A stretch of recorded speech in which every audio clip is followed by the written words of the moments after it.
this episode, you will hear from a single mom police officer who rose up through the ranks and had a successful career despite the challenges females encountered when she started in 1985 and how she conducted a rollover rescue while off duty with her children in the car. Greetings and welcome to Your Positive Lens, where we hope to adjust your focus so you see that members of your local law enforcement community are not much different than you and me. I'm your host, Scott T., and this is episode 2, Rollover Rescue.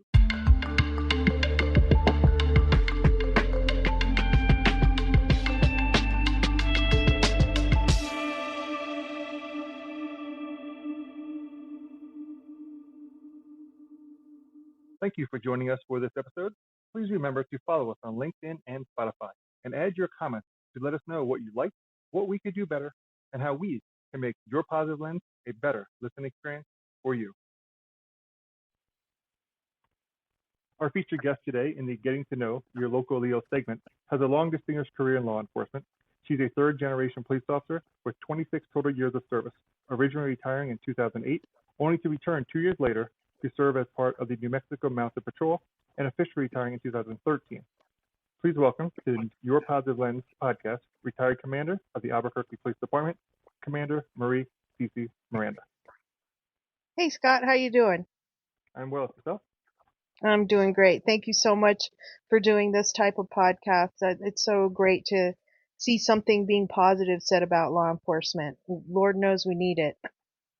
Absolutely. I think it's a critical mission for us to do with the individuals out there to understand that law enforcement is just like you and me. You being law enforcement, me not, and we still go through the same trials and tribulations of life. We do. We absolutely do. So, Commander Miranda, one thing you know that oftentimes law enforcement seems to have nicknames, and you have Sisi as a nickname. Can you tell us a little about how you obtained the nickname Sisi? Well, actually, that was a childhood nickname, but most everybody knows me as Sisi on the police department. It just stuck. My real name is Marie, and my sister used to call me Marisi when I was little. So my mom said when I started talking, they would say, "Hey, what's your name?" And I would say Sisi. So it just kind of stuck. That's a great story. That's a great one. Now, do you prefer we call you by Commander Miranda or Sisi throughout the interview today?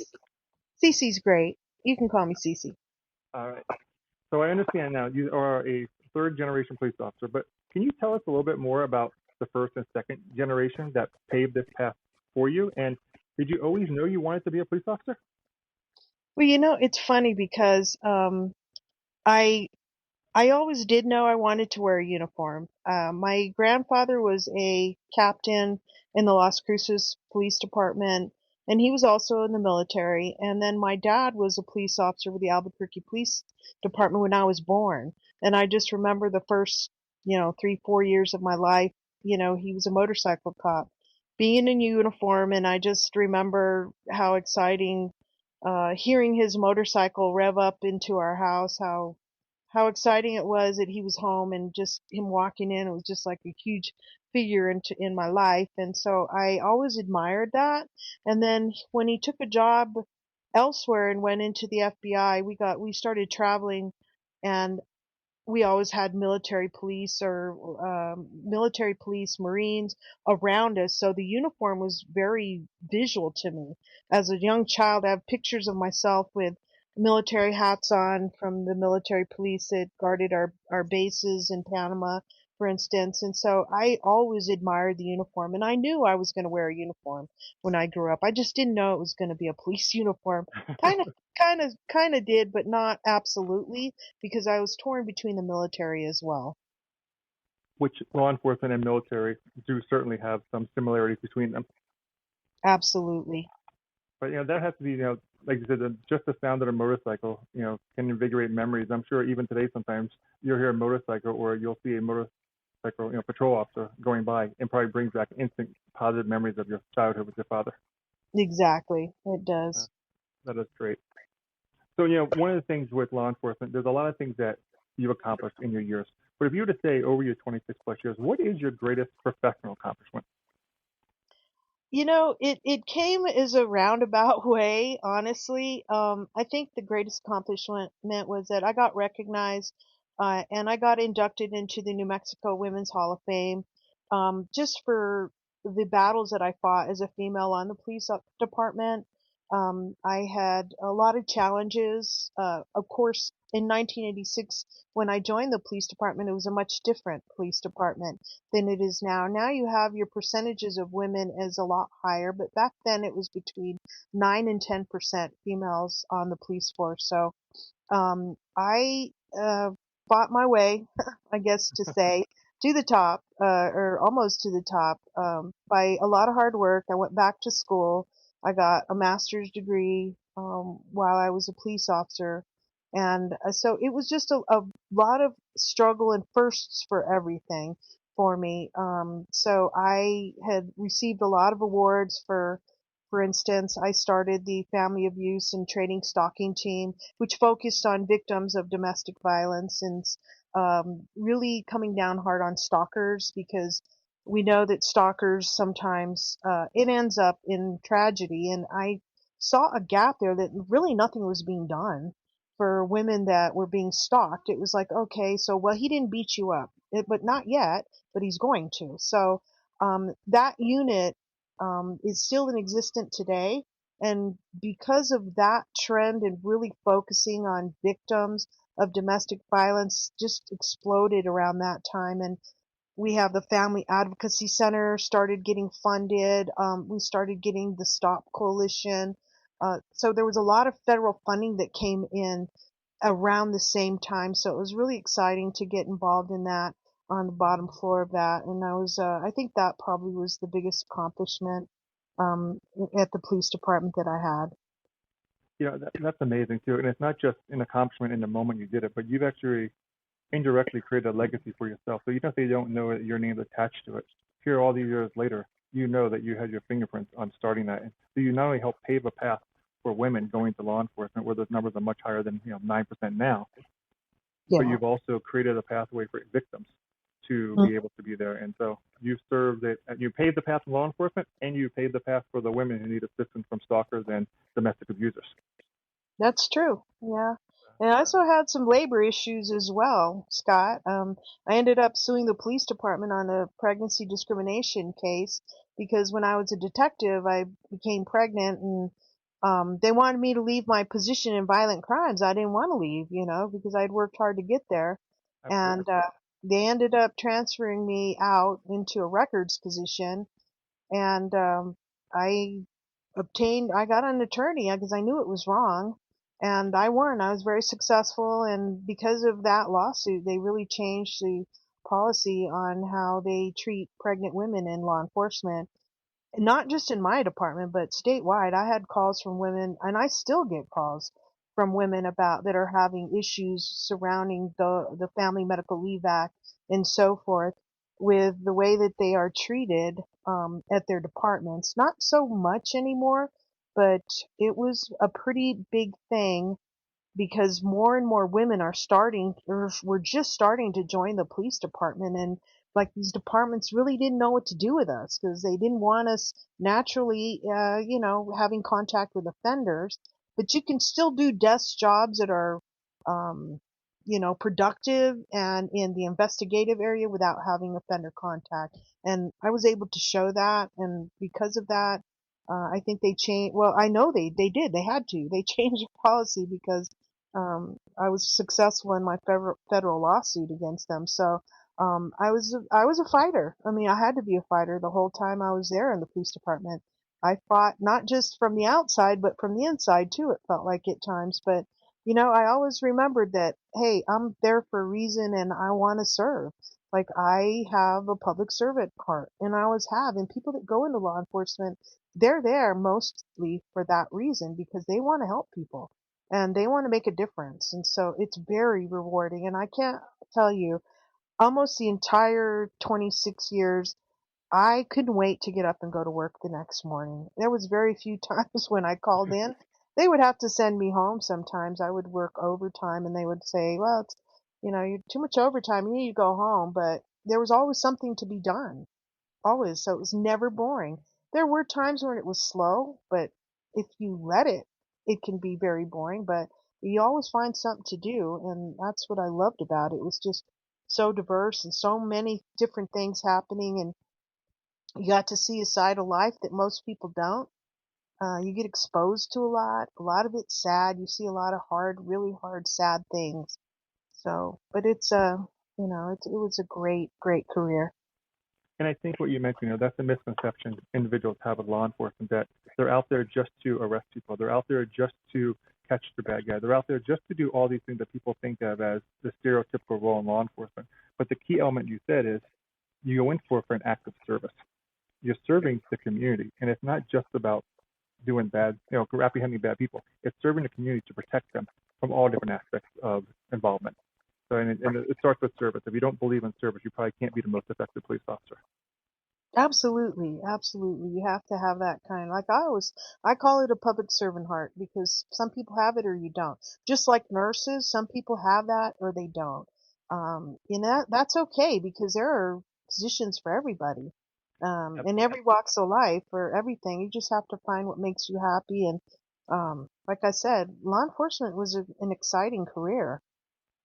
And it's not an 8 to 5 job. It has to be a job that you want to show up and go to. And maybe some days you work 8 to 5, but the reality of it is, when you serve in law enforcement, you go in there with a passion for it. You can't fake it in law enforcement like the nursing. You can't fake it in nursing. You have to have a passion for doing it to be successful. And it's Absolutely. clearly from the childhood with your dad, even to now being retired, that passion doesn't seem like it's subsided in any way. Yeah, no, it doesn't leave you.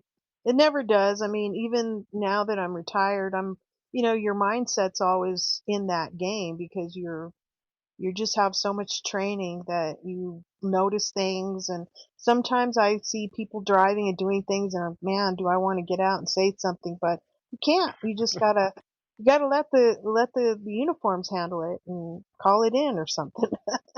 Absolutely. So now, one of the things that law enforcement officers go through when they're in the field, obviously, is sometimes stressors in life, challenges in life, like you mentioned, even going through pregnancy when you're a detective. So, what were some of the hobbies that you had in law enforcement that helped you go through that navigational process? And do you still have those same hobbies today? I worked out a lot.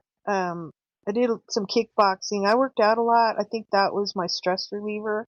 I don't think it's a hobby. I didn't have really any hobbies because if I wasn't at work, I was with my family. And, I got married while I was in the police department. I had 2 kids, just raising them. I ended up getting divorced like many law enforcement officers do. And I raised my 2 daughters by myself. So between my job, staying in fit, staying healthy mentally, and spending time with my daughters, I really didn't have a whole lot of time to do anything else. But I'm glad you mentioned your daughters, because many people forget that law enforcement personnel have families at home they have to take care of. So they're not just taking care of the families that they serve, but the families that live in the house with them. You mentioned a single parent. How as a single parent do you balance taking children to daycare, taking children to school, taking care of them to doctor's visits, while also being actively involved in a successful law enforcement career? How do you balance that? Well, you just do. You just do, Scott. I don't know how. I look back now and I was like, oh my gosh, how did I do that? I remember when I got promoted to lieutenant. My daughter was little. She was probably 9, 10 months old, and my other one was a little bit older. And I had to. Everybody kept saying, "Oh, well, just put in for a day shift position," because you know you don't want to work the weekends and you don't want to work swing and you don't want to work grave. And I was like, no, I can't do that because, I signed up for this and I got to work it. So I worked graveyard as a lieutenant with 2 really small babies. And I had to drive from my house in the South Valley all the way to Rio Rancho to drop my daughters off every night, go to work graveyard, get up in the morning, pick them up, get them ready for school. One of them was in school and come home. And I slept on my couch with the toddler, um, like walking around by herself. Basically, I slept with one eye open because, you know, what else was I going to do? And I had like a little playpen for her and I had snacks on the table and it was rough, but I did it until I got transferred to another unit and I was on day shift, but I worked graveyard for about a year like that. And it was really the hardest struggle in my career, but I was not about to, I didn't want to ask for an accommodation because I saw the way that they treated other women that said, oh yeah, well, I can't work this, I can't do this, I can't do that. And if they feel that way, then they should ask for it. And they Right. had absolutely no other help. I was fortunate because I had a mother that said, bring them to me, I'll watch them. So, but some women didn't have that. So they were forced to ask for the accommodations. But, unfortunately, some people say, oh, well, you can only do half the job. You can't do the whole job. I mean, back then, it was kind of rough on women. And do you think it's changed to be a little more balanced today? Absolutely. Absolutely. Yes.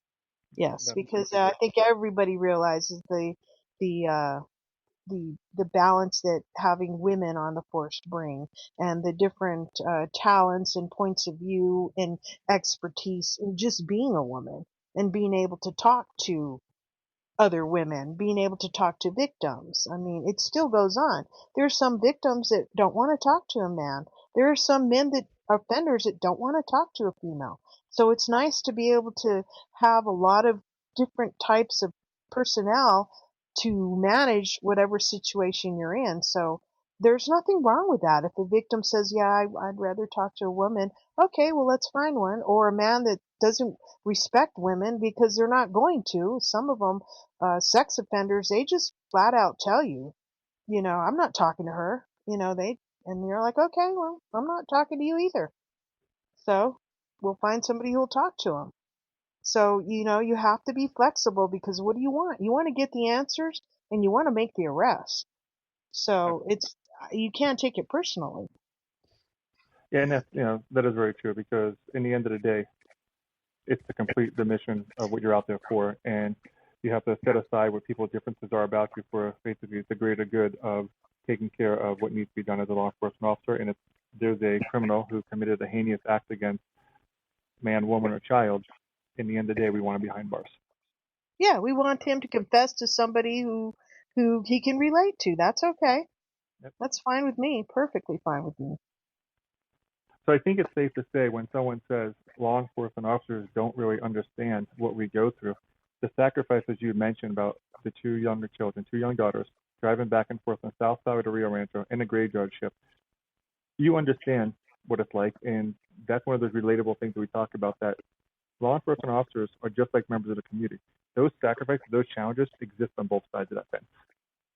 It really does. I mean, you mentioned taking your kids to and from work. I remember a time when I was coming home from work, and we are allowed to transport our children to the daycare and pick them up from school and bring them back home. And I had my two daughters with me, and I ran into a rollover accident. And the Oh car wow. was on upside down and it was smoking and I saw the driver was trapped in it. So I told my daughters, lock the door, stay inside, and I'm going to go help this man. They were screaming at the top of their lungs, just like little girls do, Mama, don't. And I said, no, I'll be okay. Just stay here. And I got out. I called it out. Naturally, I got out and I pulled the guy out and he was intoxicated and I had units on the way. I could hear them, but I went back to the car to check on my daughter as soon as they got there, and they were just hysterical. We thought the car was gonna blow up, and you watch too much movies, honey. Everything's fine. But you know what? They saw firsthand mom go into action, and you're off the clock, but you're never truly off the clock. That And that's is true. You never really are, and to this day, they still talk about that story. Mom, you scared us so bad. And I'm like, it was okay. It was okay. I wouldn't have done it if I knew it was gonna it traumatized them that much. But I mean, they were okay. We were all okay. The guy was okay. He got arrested. Of course, he was DUI. So I was never really in any danger. It was just, you see something, you got to do it. I didn't feel comfortable sitting in my car watching this guy upside down, hanging upside down with smoke coming out of his car. I didn't feel comfortable sitting there watching that. So I had to get out and do what I'm trained to do. Get him out of the car to safety and call for help. right, because at the time you don't know if he's intoxicated or just an individual who's Had have a an heart accident. attack. Right, you Exactly. don't know.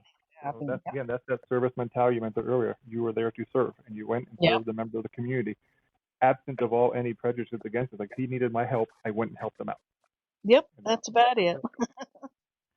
All right, so we've been doing a lot of talking about some great things with law enforcement. So now I want to go into something that a little more every day when it comes to law enforcement. And, a lot of times individuals are like, oh well, police officers will speed down the road because they can't get a ticket, or police officers they don't mind if they run a red light. Have you ever received a traffic ticket, Cece? Yes, I have. All right. Well, so tell us about that experience. Was it when you were younger, or was it when you were already an officer? Well, both. How did that? Both. When I was younger in college, I received a traffic citation for speeding. And then after I retired, I received a traffic citation by a state police officer up on I-25. I was speeding and I got a ticket. So it didn't matter that you retired law enforcement; you still got the citation anyway. Absolutely, because, I mean, some officers still will give you a verbal warning, but some are, you were speeding and I'm just going to give you a ticket. I thank you for your service and you're one of us. I get it, but you were speeding. Oh, yeah, sir, no problem. Where do I sign? So obviously that one was different because you're an adult. Now having your father in law enforcement in the FBI, when you get that ticket when you're in college, how does that conversation go when you bring it home? And even if you weren't living at home, just having that conversation with your dad, and he's thinking, I'm the FBI, and here you are getting a traffic citation. How does that Uh, conversation materialize? that conversation never happened. That ticket got paid. That ticket got paid, Scott, and that was all there was to it. All right. So that's like that. So, and a little more other casual. So, you mentioned about your daughters watching too many movies. What would if you were to go back and say, what is your favorite movie? Like, if it's current, past, what's a movie that you say, the movie I really always enjoyed watching is X. What's that movie for you? Well, I'm a big sci-fi buff, so I love the Alien series. I don't know why. I like scary movies. I guess it's kind of the adrenaline rush that some people have that personality where they like to be scared. So I prefer scary movies, All and I right. love sci-fi movies. They're the So, best. so when you're sitting down enjoying a scary movie, and friends are over and say, hey, we're having some ice cream, and they say, Cece, what ice cream do you want? Your choice, favorite ice cream. What are they going to bring you a bowl of? They're going to bring me coffee ice cream, of course. Coffee ice cream. Yeah, mocha. Yeah, coffee ice cream. Jamoke almond fudge. I guess that goes from all the years of having to stay up late in law enforcement just to keep the coffee going, even now. That's right. Ice cream coffee is good. That's I'm a non-coffee drinker, so if it's ice cream or if it's Starbucks, McDonald's, or anything, I think I gotta stay away from coffee. That's one of those things that has never been able to resonate with me. I don't know why, but Wow. hey, if you like it, that's the important part. So movies are always great for sci-fi, but there's not a lot of sci-fi TV shows on it seems like these days running in series. So if you were to say a show, is there a show from your childhood that you say, what, my favorite childhood show was a cartoon or a show? What was one of those that stands out? Um, you know what? I loved for I like Snoopy. The Snoopy. series Snoopy. Cool. Yep. Yeah, the original cartoon, not the remakes, and it was the Cartoon. live Yeah, action. the cartoons. Yeah. Yeah, as a kid. And Bullwinkle and Rocky. Now I'm Another really great dating myself. one. But those are classic cartoons that you can't find them on TV anymore unless you're going to like Netflix original series and trying to pull them up. And I think kids just don't appreciate them like they used to. I mean, I love No. Scooby Doo. It was one of my all-time favorites. Scooby Doo and the Flintstones. I used to like watching. Yeah, they have they're into anime now, so that's what my Yeah, grandkids are into. anime or like clips on TikTok or something. Just quick Oh reels and they yes. just flip to the next one Yep. Real quick. You're right. real quick. The attention span just not what it used to be either. Nope. I agree with So that. you mentioned sci-fi then. So I guess if you could have one superpower after watching all these sci-fi movies, what would that be? Hmm. It would have to be strength. Strength. So that's Strength. mental strength or physical strength? Physical strength. And what would you use it for? Just get everything done, man. Zoom around, clean my house. Take seconds to do the dishes. almost like the modern a Superman strength, right? You can do everything Yes. quick, you can do Yep. everything strong. Yeah. Super Or yeah, fast. super fast. I shouldn't say Superman. Maybe Wonder Woman. We'll go with the Wonder Woman. Yeah, that way you Yep. can. Here right. So me going through all those aspects of things, and you mentioned the kitchen, getting it all clean, but then you're in that situation, cleaning the food, getting the house clean, and it's time for dinner. And they say, you know what, Sisi, you have one choice for the rest of your life. What's that food going to be? One Hmm. food. Yeah, what would be one food that you would eat the rest of your life if you had no other option? It would probably be green chili chicken casserole. Green chili chicken casserole. Wow, so you actually have enough going on in those taste buds there that you could actually eat it multiple times and have a different flavor each day. Green Uh, chili chicken. And I'm guessing the green chili comes from the fact that New Mexico is the chili capital of the world. that's right. So a good shout out to the green chili. I think everyone wants to talk about Hatch green chili as well. That's true. Hatch is good. All right. So then, you're not Wonder Woman. You don't have to worry about eating, chicken green chili the rest of your life. You decide law enforcement's not the career though. What is it? What is the alternate career? I know you said the military because of uniform. So no uniform, no military, no law enforcement. Where do we pick up Cece, plant her in a new career, she starts fresh all over again? What is that? Hmm. Well, that's a good question because unfortunately, I've always thought about if I wasn't a police officer, what would I do? And it was be a juvenile probation officer. Well, it's still in the law enforcement community, but it'd I be know. well, Outside of that, I think I would have, when I was younger, I was thinking about being a stewardess, like okay. being, yep, I was a flight attendant.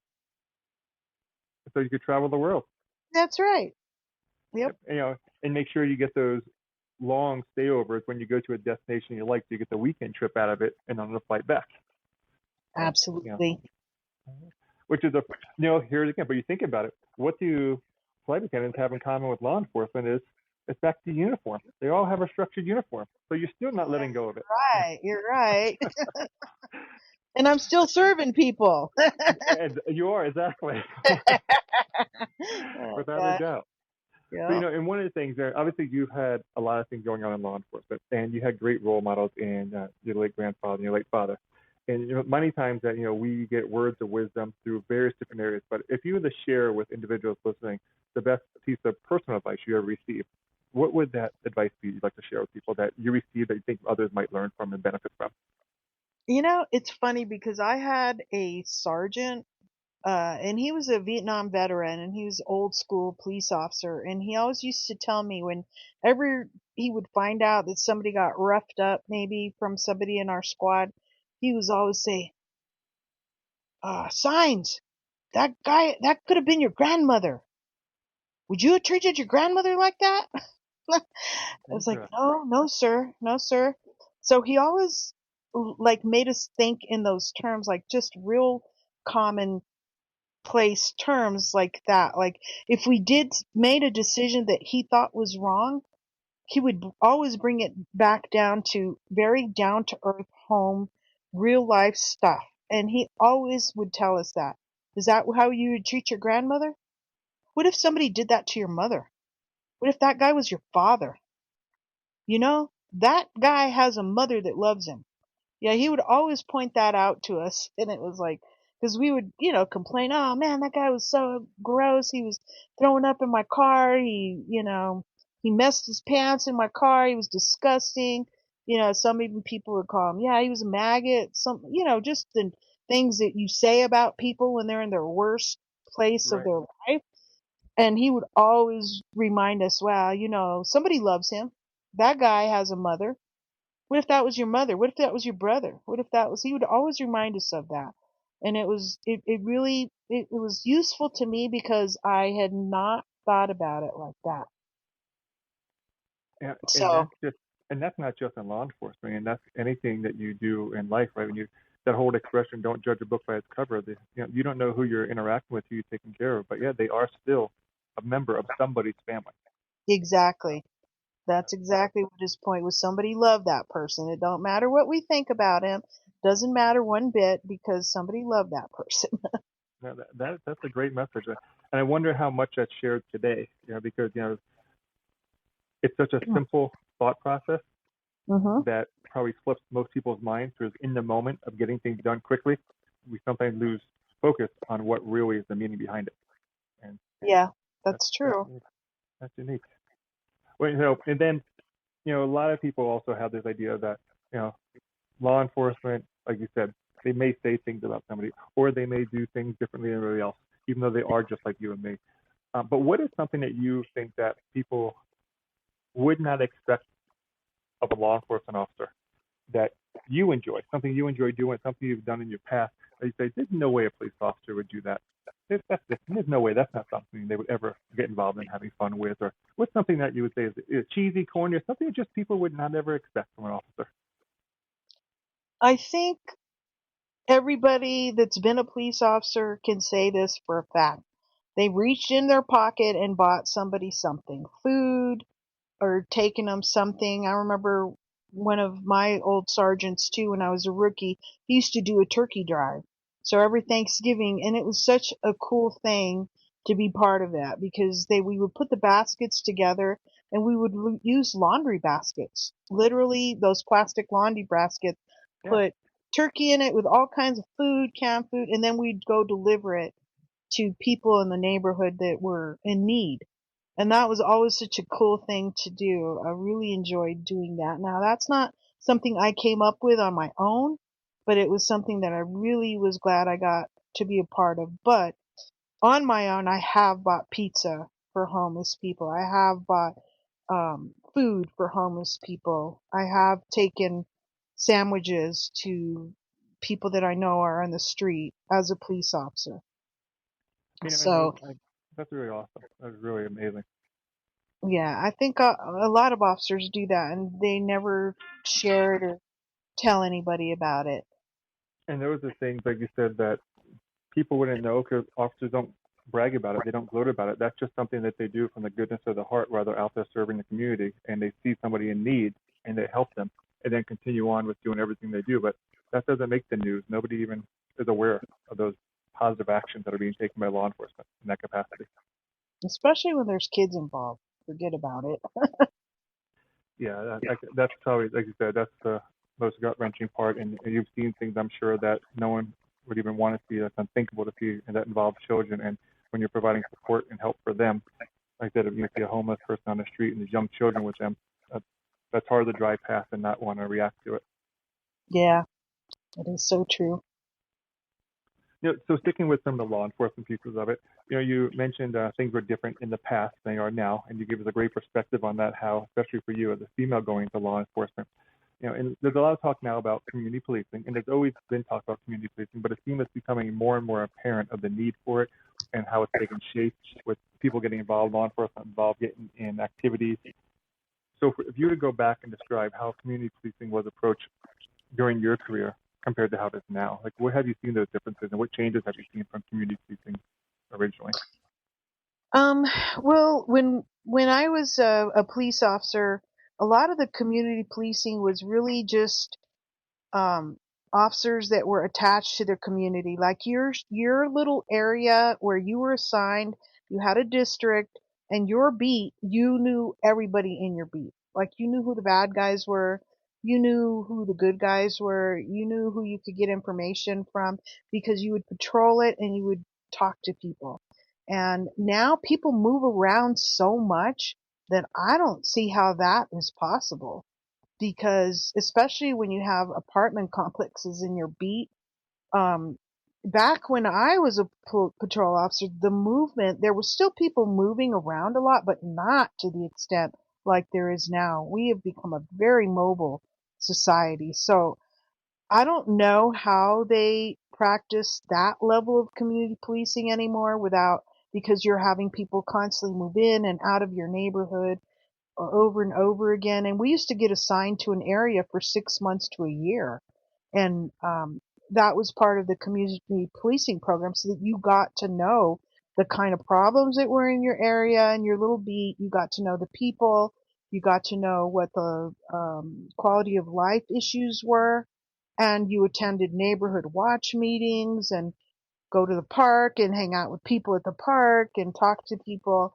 And I think, I don't know now, but it seems like a lot more patrol is being done in the car and not on foot. Yeah, So and I think I'm wondering maybe that's why now, like you, because you have people being more transient and moving more frequently for various different reasons, and hmm you're seeing more and more where they do offers in the day in the park with the officers are there. They do events in the park. They do different venues, and they bring community members to where the officers are. So it's like they're inviting them in to meet them, but you're meeting them at a yes, designated location they choose versus them meeting you in your comfort zone. So, exactly. so it's trying to bridge that divide, but it's done a little differently now. I think it is because I think it's very transient, and it's. I know that they still do a lot of the meetings, neighborhood watch, and all that, but on a gut down level for patrol officers, it's probably very different. So let me ask you though, because it's very different, what do you think though is the best way for members in the law enforcement community to build those stronger bridges to the communities they serve, knowing that this is all happening now, especially with people moving around so frequently? Well, it's a tough one. I mean, they're doing all they can, as far as I know. They are going to all the community meetings. They are. They probably need to host more meetings themselves. Um, do more briefings on what's going on in their area to the community, what kind of homicides are occurring, what kind of property crimes. We did a lot of that when I was in violent crimes. We would have monthly meetings at the substations and invite everyone, and they would come just to learn to see what the stats look like, what we were doing, what kind of offenders were outstanding still, um, what kind of trends we're seeing. And believe it or not, most people were more interested in learning about the property crimes than they were about who got killed, And it's hard because because of property crimes. They can relate to their own property being exactly, vandalized they or were taken apart.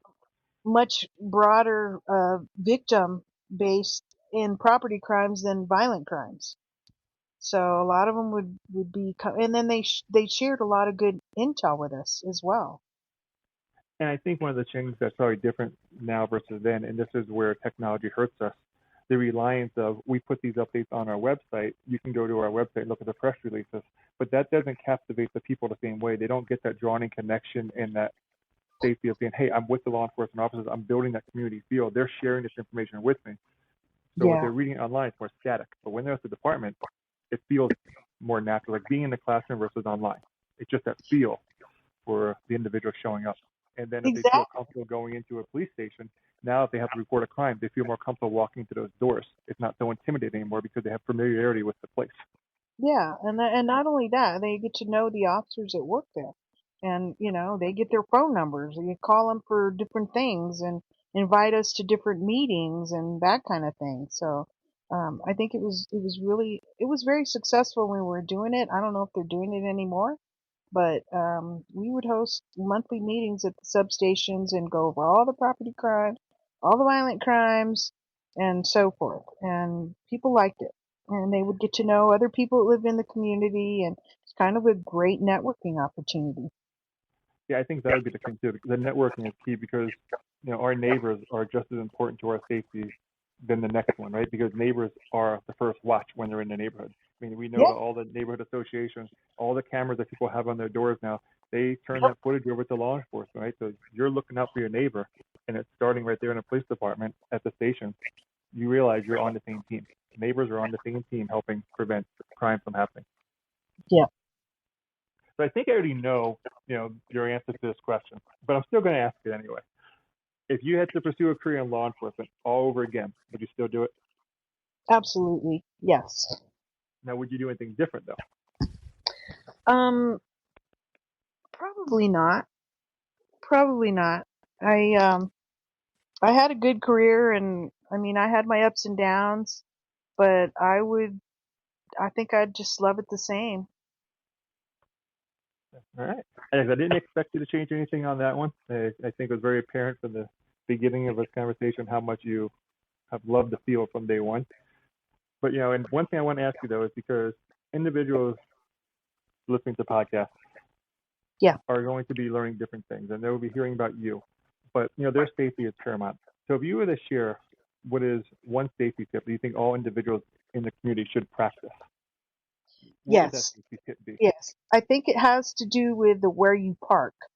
So, especially at night, it can happen during the day too, but, um, a lot of abductors and child molesters and would be murderers and sex offenders, they drive pretty big vehicles. A lot of times they're big trucks or they're vans. Do not park by these vehicles.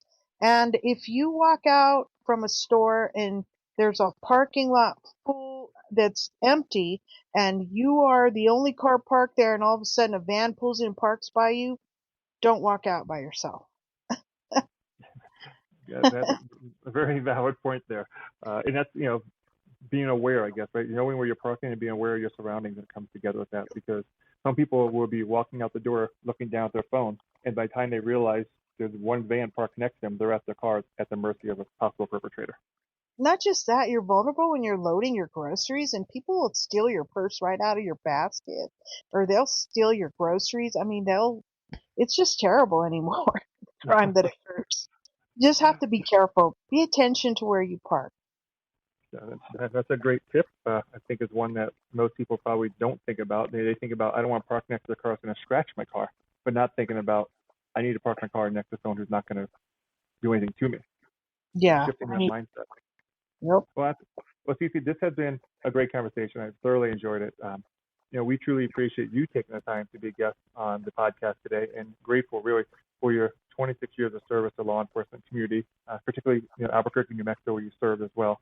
I'm sure, without a doubt, your late grandfather and late father are beyond proud of you, even if they just now learned about that ticket and all you have accomplished there, Yeah. and even some of the barriers that you broke down from early on, being a female early in the field and creating pathways for other women to have success and even the right with FMLA. I think that's all phenomenal. So we truly thank you again for joining us today on Your Positive Lens. Thank you. And I want to thank you for doing this, Scott, because to me it's amazing and I think it's really going to take off. I No, appreciate it. no, Thank thank you. you so much. It's a Absolutely, pleasure. Cece. I appreciate it. Likewise, and we hope they follow up with you at some point in the future as well. Absolutely. Thank you very much. We would like to thank retired Commander Marie Sisi Miranda of the Albuquerque Police Department for being a part of this episode and sharing her personal and law enforcement experience with us. We sincerely hope you enjoyed this episode as much as we did and found similarities between your everyday life and that of a local law enforcement officer. Please continue to follow and share our LinkedIn and Spotify pages. We would love to hear your feedback about today's episode. Head to the comments section now and let us know what you think. Let us know what you liked, what you didn't like, and what we could do to provide you a better listening experience. Continue to share your positive law enforcement news stories as we hope to adjust your focus so you see that members of your local law enforcement community are not much different than you and me. Remember, you can always find places that will share negative law enforcement news stories. But here, at Your Positive Lens, you will only find your positive law enforcement news stories.